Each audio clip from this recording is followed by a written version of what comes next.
첫 번째 목사님에게 의사 선생님이 이야기를 합니다. 목사님, 성대가 너무나 무리가 많이 갔는데 설교하실 때 목소리를 너무나 높이지 말고 좀 최대한 낮추셔서 설교를 하시기 바랍니다. 라고 그렇게 처방을 해주고 보냈습니다. 두 번째 목사님이 들어와서 또 똑같은 질병 사항이 되어져서입니다. 두 번째 목사님에게는 이 의사 선생님이 이야기를 하기를, 목사님, 설교 시간을 많이 꼭 줄이십시오. 설교 시간을 대폭 줄이시기 바랍니다. 그렇게 이야기를 하더랍니다. 진료가 다 끝나고 지켜보던 간호사가 원장님, 제가 볼 지금 두 분 똑같은 증상이고 똑같은 상황인데 한 분에게는 목소리를 좀 톤을 줄이라고 그러고 한 분을 위해 설교를 작게 줄이라고 그랬습니까? 라고 그렇게 물어봤답니다. 그러니까 원장 선생님이 하시는 말씀이, 두 번째 목사님은 우리 교회 목사님이라서 아마 두 번째 자기 목사님이 설교를 길게 했나 보죠. 객관적으로 이렇게 봐야 되는데 어찌 보면 이분과 의사조차도 객관적이 아니고 주관적으로 판단을 한 것 같습니다. 훈수 엿없수란 말이 있습니다.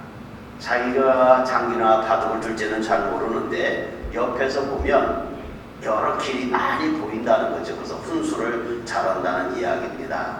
남일에 대해서는 이러쿵 저러쿵 우리가 훈수하기가 좋다는 걸 이야기를 하죠. 어떤 문제가 발생하게 되면 자신의 문제는 자신 잘 모르는데 남이 볼 적에는 어찌 보면 객관적일 수도 있다는 거죠. 문제 중에 가장 큰 문제가 바로 자신의 문제인 것을 못 깨닫는 사람이 많다는 게 문제입니다. 피터 드러커라고 하는 사람은 이야기를 하기를, 사람은 약점이 문제가 아니라 강점을 통해서 성과를 이룬다라고 그렇게 이야기를 했습니다. 문제를 문제로 바라본다고 하면 성과가 나타나지 않는다는 이야기죠. 약점을 약점으로 몰아본다고 하면 강점이 사라지게 된다는 이야기일 수도 있고요. 약점보다는 강점을 자꾸 발견하고 그것을 살려가면 어떤 문제에 있어서 성공할 수 있다는 것을 봅니다. 우리는 많은 일에 있어서 우리 스스로가 어떠한 것을 볼 적에 객관적으로 보기가 참 어렵습니다. 왜냐하면 자기 문제이기 때문입니다. 오늘 우리가 살아감에 있어서 우리 주위에 많은 문제들을 우리는 안고 살아가고 있습니다. 더군다나 요즘에 코로나19의 상황 속에서 정말 다양한 문제성을 갖고 우리가 생활하고 있습니다. 여러 문제 속에서 있을 적에 우리는 남의 이야기를 쉽게 할 수 있습니다. 그러나 자기 자신에 대해서는 냉정하지를 못하는 것이 진정한 문제라고 생각을 합니다. 그래서 그런지 마태복음 7장 우리가 5절에 있는 것처럼 3절에 있는 것처럼 주님은 말씀을 합니다. 형제의 눈 속에 있는 티를 보면서 네 눈 속에 있는 들보는 왜 깨닫지 못하느냐라고 우리에게 지적사항을 이야기를 합니다. 중요한 순간순간마다 우리는 몇 발짝만 떨어져서 그걸 본다고 하면 객관적으로 볼 수 있는데, 우리는 냉정하게 몇 발짝 떨어지기보다는 그 속에 우리가 들어가 있다 보면 허우적거릴 수밖에 없는 거 아니겠습니까? 자신에게 훈수를 먼저 둬야 되는데 자신에게는 훈수 두지 아니하고 남일의 훈수를 잘 두는 것이 인간의 모습인 것 같습니다. 요즘에 우리가 신앙생활 좀 잘해보려고, 올해는 좀 뭔가 해보려고 하는데 아직도 우리는 긴 터널을 지나가고 있는 코로나19 시대에 살고 있습니다. 신앙생활이 내 마음대로 안 된다고 하는 것이 우리의 현실의 상황입니다.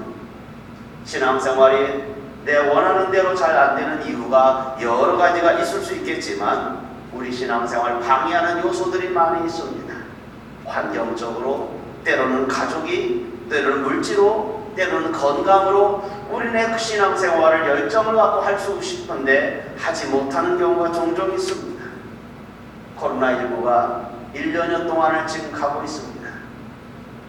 신앙생활이 시들해지려가는 분들을 제가 봅니다. 어떤 분들은 시험에 빠져서 아예 교회를 등진 분도 발견하게 됩니다. 이러한 것을 보면 신앙생활 방해하는 것들이 참 많이 있다는 걸 알게 됩니다. 비록 코로나19만이 우리의 신앙생활을 방해하는 것이 아니라 우리 상황 주의 곳곳마다 우리 우리의 신앙생활을 짓누르는 것들이 많이 있음을 알게 됩니다. 그걸 다 합쳐서 우리는 쉽게 신앙생활 하시는 분들은 이렇게 이야기합니다. 마귀의 시험이 있다고, 사탄의 방해가 있다라고 우리는 그렇게 이야기합니다. 본문에 나오는 이 마귀 사탄은 헬라어로 디아볼로라고 하는 단어입니다. 디아볼로라고 하는 단어는 비방자, 거짓말하는 자, 고자질하는 자, 그런 뜻을 갖고 있습니다. 그러니까 마귀 사탄은 비방하고 고자질하고 때로는 거짓말하고, 이것이 마귀 사탄의 본연의 모습이죠. 마귀 사탄이 그의 본질은 어떻게든지 그리스도인들을 하나님 나라에 가지 못하도록 방해하는 것, 믿는 사람을 좌절시키고 시험 들게 하는 것, 인간에게 달라붙어서 어떻게 하든지 주님 백성 되지 못하게 하는 것이 이들의 본연의 목적입니다. 마귀 사탄은 인간을 타락시켜서 지옥으로 가게 만들려고 하는 것이 혈안이 되어 있습니다. 심지어 인간이 되셔서 이 땅에 오신 예수님에게조차도 이 마귀 사탄이 달라붙습니다. 마귀 사탄이 예수님이 하나님의 아들이라는 것 뻔히 알고 있습니다. 그럼에도 불구하고 인간이면 약점이 다 있다는 걸 압니다.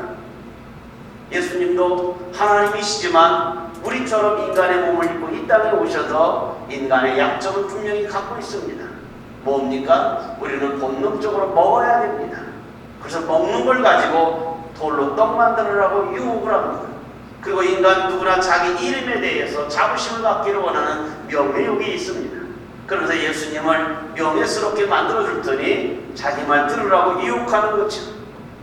세 가지의 시험을 주님께서는 다 이기셨습니다.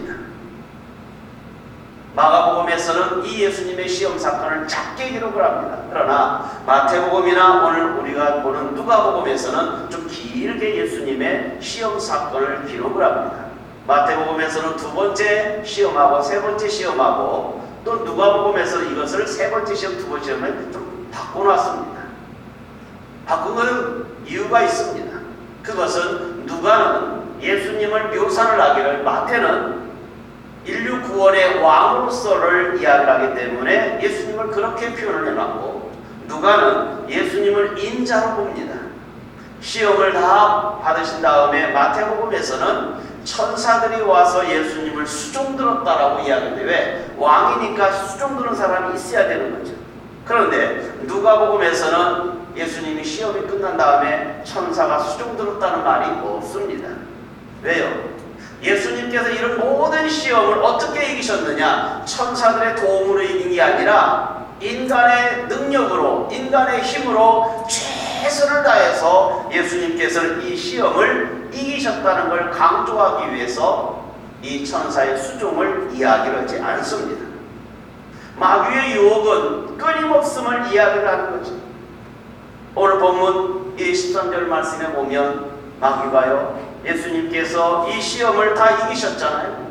말씀으로 이기고 나니까 마귀가요, 죽었다라 이렇게 하면 얼마나 좋았겠어요. 마귀가 완전히 멸망되었다라고 좋았는데, 그게 아니라 마귀가 시험을 다 이긴 후에 예수님을 시험하는 게 어떻게 했습니까? 얼마 동안 떠났다라고 이야기를 하고 있습니다. 얼마 동안 떠났다고 하는 것은 영원한 멸망이 아니라 또 왔다는 것을 지금 상징적으로 이야기를 하는 거죠. 마귀는 호시탐탐 예수님을 시험한다는 거죠. 우리를 공격하는 것도 마귀가 시험, 우리는 늘 지금 마귀의 예수님조차도 시험당하는데 우리가 얼마나 하겠습니까? 우리의 삶의 현장에서 하나님의 아들 예수조차도 시험하는 마귀 사탄이 오늘 우리는 집요하게 우리도 공격하고 있음을 알고 있습니다. 예수님을 세 가지로 시험했던 이 마귀가 얼마 동안 떠난 다음에 다시 옵니다. 그것이 누가복음 22장에 가서 오는 거죠. 누가복음 22장에 가서 보니까 가룟 유다에게 이 마귀가 슬그머니 들어옵니다. 가룟 유다의 마음에 들어와서 사탄이 들어와서 예수님을 넘어뜨리는 거죠. 마귀 사탄이 가룟 유다에 들어와가지고 가룟 유다가 마음에 마귀가 들어오게 되니까 자기 본연의 이 삶의 속에서 마귀의 침해를 받게 됩니다. 그리고 대제사장한테 갑니다. 그리고 당시에 경비대장한테 갑니다. 그리고 얼마 줄 거냐? 예수님을 거래를 합니다. 그리고 나서 이들과 이 가룟 유다가 합심이 되어져서 예수님을 팔아넘기는데 앞장서는 가룟 유다가 되는 거죠. 가룟 유다는요, 예수님의 처음에는 신임받는 자였습니다. 왜요? 재정을 맡길 정도였잖아요. 그런데 이 가룟 유다 마음에 마귀가 들어오고 보니까 주님께서 차라리 나지 않았더라면, 예수님을 시험했던 이 마귀가 가룟 유다를 통해서 시험했는데 이 가룟 유다가 을을 던져버리고 목매달아 죽어버려서 마귀의 시험은 또 다른 좌절을 되는 거죠. 그런 다음에 끝날 줄 알았습니다. 그런데 이 마귀 녀석은요, 예수님이 십자가에 달릴 때 끝까지 잘라드는 거예요. 마태복음 27장 40절에 보니까 마귀가 이렇게 이야기합니다. 야, 예수야, 성전을 헐고 사흘에 짓는 자라고 네가 말했지 않느냐? 네가 하나님의 아들이거든. 너 구원하고 십자가 내려와. 마귀가 이렇게 예수님을 시험합니다. 사흘 만에 짓는다고 하는 것은 내가 죽은 다음에 3일 만에 부활하겠다라고 하는 걸 이야기를 하는 거죠. 이 마귀가 하나님의 아들이라고 하는 메시아 예수를 잘 알고 있어요. 그러니 네가 하나님의 아들이잖아. 그러니 너 구원하고 십자가 내려와. 예수님이 이거 이길 수 있잖아요. 그런데 주님이 십자가에서 안 내려와요. 내려오면은 예수님은 편안하죠. 그런데 예수님은 내려올 수가 없어요. 왜요? 오늘 저와 인류 구원을 위해서 예수님은 십자가에서 내려올 수가 없는 거예요. 마귀 사탄은 온 인류가 지옥 가기를 원하는데 예수가 십자가의 죽음으로 말미암아 인류 구원을 이룬다고 하는 마귀의 목적이 안 됐잖아요. 그러니 예수에게 네가 하나님 아들이잖아. 너 구원하고 십자가 내려와. 달콤한 말입니다. 너 고통받지 말고 그냥 편하게 살아. 이 어려운 때 무슨 예배야? 이 어려운 때 예배 듣지 말고 헌금 생활하지 말고 너 편하게 살아. 교회가 지금 상 중요한 게 아니잖아. 마귀 유혹은요, 얼마든지 우리 그렇게 오고 있는 거예요. 우리는 인류 구원이라고 예수님의 그 사명을 우리는 인정을 해야 됩니다. 예수님은 십자가에 죽기까지 우리를 사랑하셨고 그의 사명을 감당하신 거죠. 이 마귀는 가룟 유다와 예수까지도 유혹하는데 오늘 우리들이 얼마든지 유혹하고 있지요. 그러면 이 마귀 사탄으로부터 우리가 이기려면, 이 마귀로부터 우리가 공격 이기려고 하면 에베소서 베드로전서 5장 8절에 우리에게 이야기합니다. 깨어 있으라는 거예요. 앞에 말합니다. 근신하면서, 다시 말하면 묵상 기도하면서 말씀과 연합하면서 깨어 있으라고 이야기해요. 왜요? 마귀가요, 우는 사자같이요 우리들을 달라들고 있기 때문에 믿음을 굳게 하라고 이야기합니다. 저들을 대적하라고 이야기합니다. 그러면서 우리에게 에베소 6장에서 말합니다. 전신갑주를 입으라고 이야기합니다.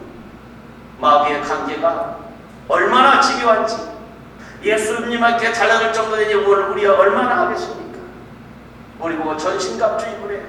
그 전신갑주가 뭡니까? 진리의 띠를 띠고 의의 호신경을 붙이고 평안의 복음을 실을 신고 믿음의 방패를 가지고 그걸 가지고 싸우라는 거예요.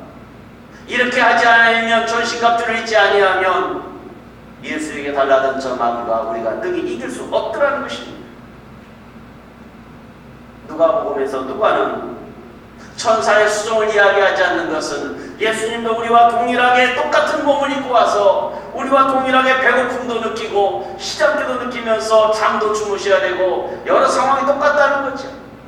인자로 오신 예수님, 오늘 우리도 예수님처럼 동일한데 우리에게도 배고픔, 먹고 살고 해야죠. 열심히 일해야죠. 명예스럽게 살아야 되죠. 그래 예수님이 이 마귀 사탄이 이긴 게 뭘로 이겼습니까? 첫째로는 말씀으로 이겼죠. 말씀으로 이겼다고 하는 것은 예배를 통해서 우리가 늘 성경을 같이 보면서 주님 앞에 나아가지 아니하면 마귀 사탄을 이길 수 없다는 걸 이야기를 하고요. 또 하나는 마귀를 이긴 능력은 어디 있습니까? 오늘 본문 속에서 가서 보면 14절 말씀해 보니까 이렇게 기록되고 있어요. 예수께서 무슨 능력으로요? 성령의 능력으로. 마귀 사탄을 이긴 것은 예수님이 말씀으로 이기시고 또 하나는 성령의 능력이 있었기 때문에 이기셨더라는 것입니다. 성령의 능력이 주님이 함께 하시니까 갈릴리로 돌아가셨대요. 여러분, 예수님의 3년 반 동안 공생 동안에 가장 기적의 역사가 많이 일어난 데가 어디입니까? 갈릴리 지역이에요. 오병이어의, 칠병이어의, 또는 장모, 베드로의 장모 열병 사건, 안전병이 분먼자, 모든 사건의 기록의 역사는, 기적의 역사는 거의 3분의 2가 이 갈릴리 지역에서 일어났어요. 그러면 예수님께서 이 갈릴리 지역에 이렇게 많은 능력을 행할 수 있는 능력이 어디서 왔습니까? 성령의 능력. 성령의 힘이 없이는 이런 기적의 역사를 일어날 수 없다는 걸 이야기를 합니다. 예수님께서 마귀 사탄 이기는 것은 말씀과 성령의 능력 아니고는 할 수 없다는 걸 이야기를 하는 거죠. 오늘 우리도 날마다 말씀을 묵상하지 아니하면, 그리고 성령과 동행하지 아니하면 언제든지 우리도 넘어질 수 있고 시험 들 수밖에 없음을 이야기를 합니다. 방금 읽었던 말씀 보십시오. 성령이 충만하니까 갈릴리에 돌아가신 다음에 그 다음 말씀이 뭐예요? 소문이 사방에 퍼졌더라. 오늘 여러분 한 사람 한 사람이 믿음 안에서 말씀이 무장되어 있고 성령의 능력으로 살아간다고 하면 여기저기에서 오늘 교회가 욕을 얻어먹고 믿는 자들의 손가락 당하고 있지만 그래도 초원교회 성도들은 다르더라라고 하는 소문이 나지 않겠습니까? 믿음으로, 성령으로 우리가 살아가면은요, 다르다는 거예요. 예수님께서 성령 갈릴리 돌아가시고 소문 사방 퍼진 다음에 가신 곳이 있습니다. 어디 가시냐면 15절 말씀에 보니까 예수님께서 회당에서 가르치실 때, 그리고 칭송을 받았다고 얘기합니다. 물론 그 앞에 보면 예수님께서 16절에 가서 보면 나사렛 안식일에 늘 하시던 대로 어디 가셨느냐 하면 회당에 들어가셔서 성경을 읽으셨다고 이야기를 합니다. 여러분들이 매 주일마다 하나님 교회에 와서 예배 드리듯이 예수님도 매 안식일마다 회당에 들어가셨어요. 회당에 들어가셔서 이제 성경을 읽는다고 하는 거죠. 칭송을 받았다는 건 뭡니까? 소문이 좋게 난다는 거예요. 어려운 상황 속에서도 초원교회가 좋은 소문나기를 정말 축복합니다. 성령의 능력으로 예수님께서 이제 회당에 들어가서 딱 앉으시니까 이제 사람들이 모여들기 시작을 했습니다. 당시에 회당이라고 하는 것은 디아스포라 이제 흩어진 백성들이 예루살렘 성전이 무너지게 되니까 흩어져서 그룹으로 모인 것이 이제 회당의 사건인데, 이 회당에 먼저 들어가게 되면 회당 들어가자마자 앉아서 다 묵상 기도를 먼저 합니다. 오늘 성도도 교회 오자마자 잘 썼어 사람 인상이 아니라 하나님 앞에 먼저 기도하잖아요. 기도한 다음에 이스라엘 백성들, 유대인들은 개인 기도 끝나고 나면 쉐마를 이제 읽습니다. 쉐마라고 하는 것은 이스라엘아 들으라 라고 하는 신명기서 6장에 있는 말씀이죠. 4절에서 6절에 있는 9절 말씀을 쭉 저들이 이제 암송을 합니다. 그런 다음에 18개의 기도문을 쭉 읽습니다. 지금도 유대인들은 똑같이 하고 있는데요. 18개의 기도문을 쭉 읽은 다음에 그러고 이제 개인 기도하는 중에, 그런 중에 이제 회당장이 나옵니다. 회당장이 시간이 돼서 딱 나와가지고 뭐라고 하면 성경을 갖고 나옵니다. 성경을 갖고 나와서 이제 그 성경을 낭송을 하는 거죠. 그런데 이 회당장에는 반드시 10명 이상이 모여야 이 회의를 예배를 드립니다. 그래서 항상 대기조가 있어요. 그래서 10명이 안 채워지면 그 사람을 데려오는 겁니다. 그래서 10명이 채워서 다 10명이 앉아있으면 이제 회당장이가 이 성경책을 가져오는 거죠. 이 회당장이를 카잔이라고 하는데, 이 카잔이 와서 이제 성경을 딱 봅니다. 그럴 때 딱 앉은 성도를 보면서 그 중에 좀 인격이 있고 덕망이 있고 좀 괜찮은 사람이 있으면 그분에게 성경을 읽게 합니다. 때로는 랍비들에게 그렇게 많이 하죠. 랍비들이 성경을 읽고 해석하라고 그렇게 위임하기도 합니다. 이날따라 이제 예수님이 오신 거죠. 예수님 보니까 이 회당장의 카잔이 보니까 저 사람이 괜찮은 것 같아. 그리고 이미 소문이 다 났잖아요. 예수는 하나님의 아들이라고 하더라. 그리고 잘 알더라. 말씀을 전파 잘하더라. 라는 소문이 이미 났더라는 거죠. 그래서 이 카잔이 예수님에게 이 성경책을 갖다 주었어요. 성경책을 갖다 주니까 예수님께서 성경을 펴서 있습니다. 이 성경책이라는 지금 우리는 성경책이 아니라 두루마리 이렇게 말려 있는 겁니다. 그러니까 이게 굉장히 무거워요. 이거 보관을 잘해야 됩니다. 가져와서 예수님에게 주게 되니까 예수님께서 이 성경을 읽는데 대부분 어디를 읽냐면 유대인들은 모세 오경만 있습니다. 다른 데는 잘 안 읽어요. 그런데 그날따라 예수님께서 성경 두루마기를 쭉 펴서 이렇게 쭉 보시더니 어디를 읽으시냐면 이사야서 6장 1절과 2절을 읽으시는 거예요. 오늘 16절에 있는 18절에 있는 말씀이죠. 18절에 있는 말씀을 쭉 읽는 거예요. 이사야서 6장 1절과 2절을 쭉 읽으시는 거예요. 주의 성령이 내게 임하였으니 가난한 자에게 복음을 전하게 하시고 내게 기름을 부으시고 나로 보내다 포로된 자에게 자유를 눈먼 자에게 다시 보게 함을 눌린 자에게 자유롭게 하며 주의 은혜를 전파하게 하려 함이라. 이 말씀을 쭉 읽는 거예요. 아마 이 사람들의 회당에 앉았던 사람들이 의아했습니다. 모세 오경을 읽지 아니하고 이사야서를 읽으니까 사람들이 그 다음 말 뭐냐면은 쭉 읽고 나서 20절에 가서 보니까 그렇게 표현하는 거예요. 주목하여 보더라. 뭐라고 그런가 들어보자. 왜 하필이면 저 사람이 이사야서 6장 1절과 2절을 읽고 도대체 뭐라고 하는지 한번, 뭐라고 설명하는지 한번 보자. 그러면서 다 주목하여 보고 있습니다. 예수를 바라보고 있었더라는 거죠. 우리가 아는 대로 사도행전 3장 4절에 가서 보면 베드로와 요한이 이제 예루살렘 성전에 들어가려고 하니까 미문에 앉아있는 안전뱅이가 쳐다보는 거죠. 그때에 베드로와 요한이 뭐라 합니까? 야, 내가 은과 검은 없는데 나사렛 예수의 이름으로 일어나 걸어라. 베드로와 요한을 바라보면서 있었던 이 안전뱅이가 바라보지 아니하고 그냥 한 분만 주시오 고개 쳐들지 않았다면 기적의 사건은 안 일어났을 거예요. 베드로와 요한이 그가 바라보는 걸 보면서 나사렛 예수 이름을 걸으라고 그러니까 그가 일어나 뛰면서 성전에 들어가서 예배하는 자가 되었던 것처럼 기적의 사건이 일어났던 것처럼 오늘 우리도 날마다 예수를 바라보는 삶이 되어야 되는 거죠. 주일날만 주님을 바라보는 게 아니라 매일매일 삶의 현장에서 우리가 예수를 바라보는 삶으로 변해야 된다는 거죠. 이제 성경을 쭉 이사야서 6장 1절과 2절을 읽고 나서 예수님께서 이렇게 말씀을 하시는 거예요. 21절 말씀에 그렇게 말씀하는 거죠. 이에 예수께서 그들에게 말씀하시되 이 글이 이사야서 6장 1절과 2절 글이 너희 귀에 응했다. 그렇게 말씀을 하는 거예요. 거기에 사람들은 의아해했습니다. 도대체 이사야서 6장 1절과 2절의 말씀이 우리에게 이미 임했다고 하는데 뭘 임했다는 거야? 도대체 이사야서 6장 1절에 포로된 자에게 자유를 그러면 우리 로마에서 우리가 해방되나? 이제 우리가 자유함을 누리나? 아마 이런 거 생각을 했었겠죠.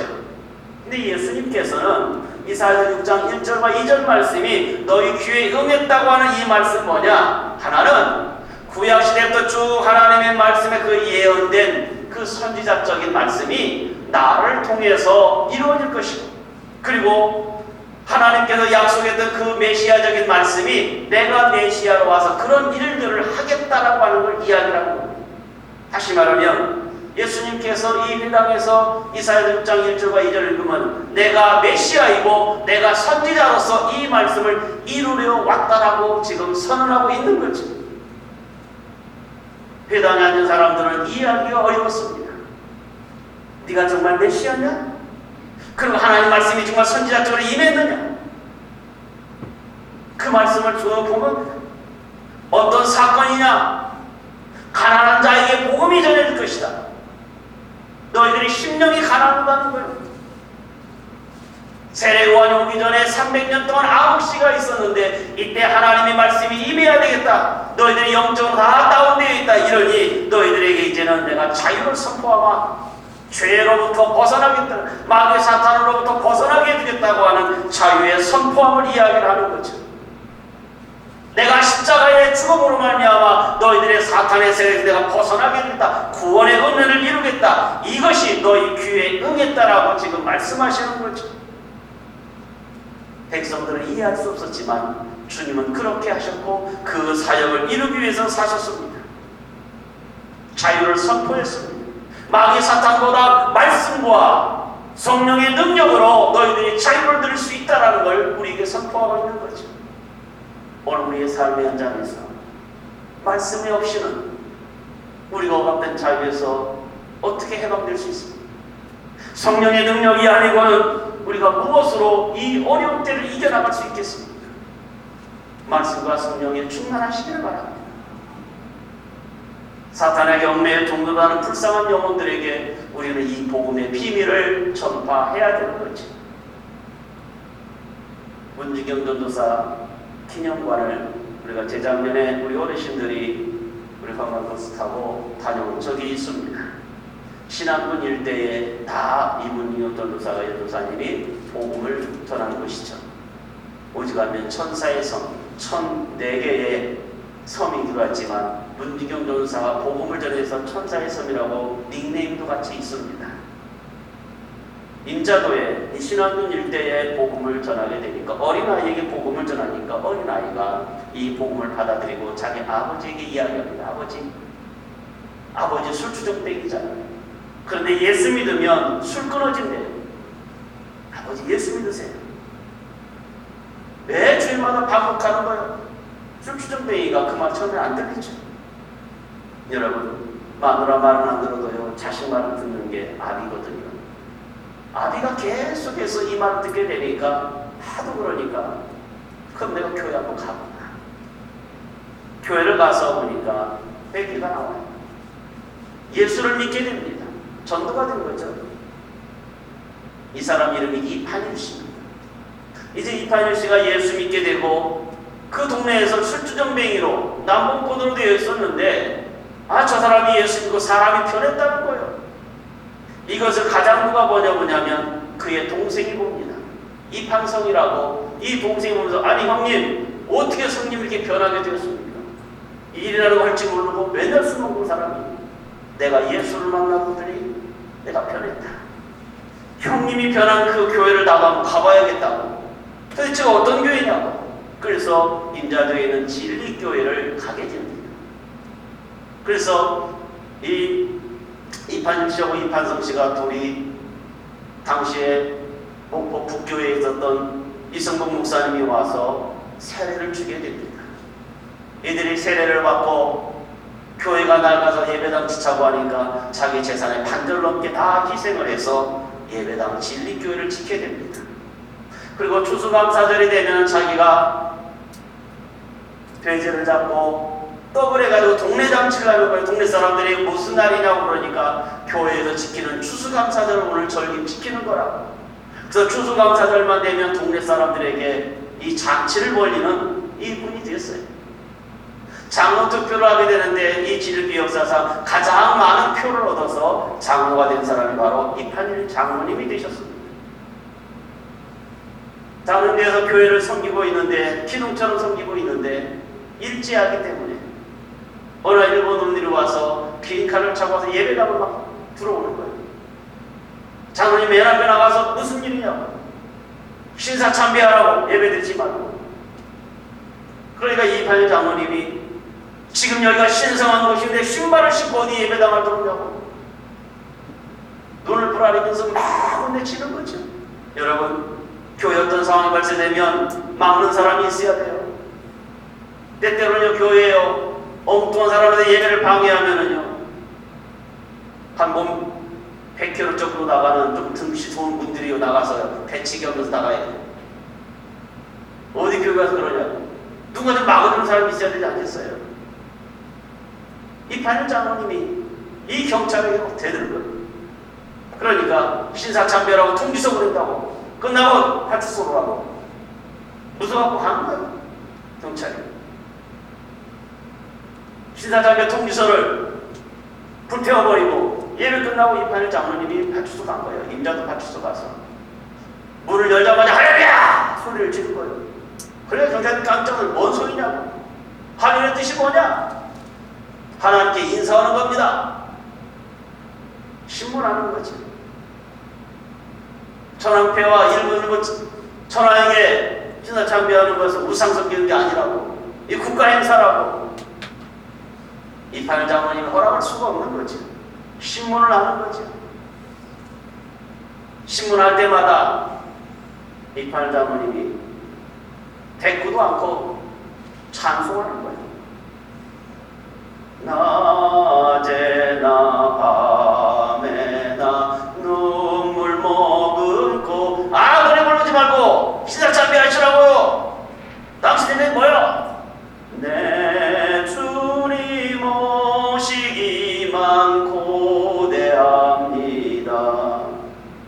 신문하면은 가실 때 다시 오마 하신 예수님 오 주여 언제나 오시렵니까. 신문하고 주먹질해도 이 찬송만 계속 부르는 거예요. 경찰들이 이런 미친놈이라고 돌려보내는 거죠. 돌려보내서 얼마 있다가 그 다음에 일본이 패망을 하게 됩니다. 일본인들 돌아갈 적에 그동안 억눌렸던 주민들이 가만 놔두겠습니까? 전부 다 때려 죽이자고 할 적에 이판일 장로님이 동네를 다니면서 패기치지 맙시다. 무사히 보내줍시다. 그것이 사랑입니다라고 설득했다고 합니다. 그래서 일본인들이 한 명도 해를 당하지 아니하고 물러갔다는 거예요. 사람들이 뭐라고 했습니까? 진정한 그리스도인은 이판일 장로님이라. 저것이 사랑이라고 진리교회는 더 부흥했답니다. 일본이 물러가고 몇 년 후에 6.25가 터지게 됩니다. 인민군이 들어와서 진리교회를 인민군 사무실로 만들어버린 거예요. 예배를 못 드리게 하는 거예요. 이판일 장로님이 자기 집으로 성도를 불러 모아놓고 예배하는 거죠. 인민군들이 와서 이 동네에 영향이 있는 사람이 누구냐? 이판일 씨라고. 이판일 장로님한테 가서 이야기를 합니다. 우리와 같이 하면 당연히 해가 없을 거예요. 우리 말을 듣고 우리와 같이 하자고. 이판일 장로님이 뭐라고 얘기합니까? 하나님이 없다고 하는 나는 공산주의와 함께할 수 없어. 하나님이 없다고 하는 공산주의와 함께할 수 없어. 잡히게 되고 진리교회 48명의 교인들과 함께 생매장을 당해서 순교를 하게 됩니다. 마지막 죽으면서까지 이판일 장로님은 하나님 저들은 저들의 죄를 알지 못합니다. 저들도 대한민국 국민입니다라고 기도하고 돌아가셨다는 거예요. 예수님을 구주로 고백한 사람은 어떤 시험거리가 와도 말씀에 무장되어 있고 성령에 충만하게 되면 어떤 시험거리가 와도 능히 이기는 것입니다. 비록 그것이 목숨을 거는 일이라 할지라도. 여러분, 하나님께서 우리에게 이 시대 어려운 시대에 살아갈 적에 말씀을 무장되어 있어라. 성령에 충만해라. 예수님께서 마지막 우리에게 선포하시는 말씀, 오늘 19절 말씀에 이렇게 선포를 하고 있습니다. 주의 은혜의 해를 전파하게 하려 하시니라. 배당에 앉은 사람들에게 예수님은 이야기합니다. 이사야서 6장 1절과 2절을 말씀하는데 지금이 하나님 말씀 너희 귀에 응했다. 그러니 지금이 어느 때인지라느냐? 은혜의 해라 지금 전파될 때라는 거예요.